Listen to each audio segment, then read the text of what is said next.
2 விதமான பயங்கள் மனிதனுடைய வாழ்க்கையில் வரும்.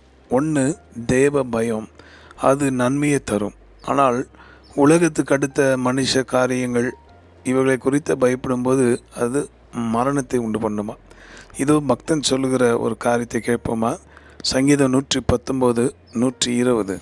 உமக்கு பயப்படும் பயத்தால் என் உடம்பு சிலிர்க்கிறது, உமது நியாய தீர்ப்புகளுக்கு பயப்படுகிறேன்.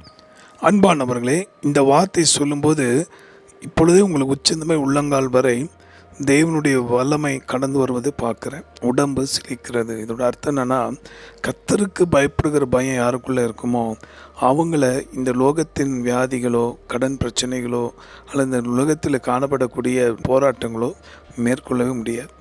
அவர்கள் அதை மிக சுலபமாக இயேசுவின் உதவியோடு ஜெயிப்பார்கள், ஜெயித்து விடுவார்கள். ஆகவே இதை கேட்கிற நீங்கள் நியாய தீர்ப்பை குறித்த பயம், அதாவது பாவத்தின் சம்பளம் மரணம் என்கிற உணர்வு இருக்குமானால் பாவத்தை வெறுக்கிற சக்தியை இயேசு நமக்கு தருவார். ஆக இதை கேட்குற நண்பர்களே, ஜெயத்தை தருகிற கர்த்தர் உங்களோடு இருக்கிறார். ஜெபிப்போம்.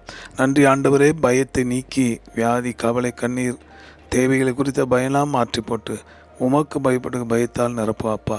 கேட்ட வார்த்தையின்படி யாவை சுகமாக்கும் ஆசீர்வதியும் இயேசு மூலமாக ஜெபிக்கிறோம் நல்ல பிதாவே, ஆமென்.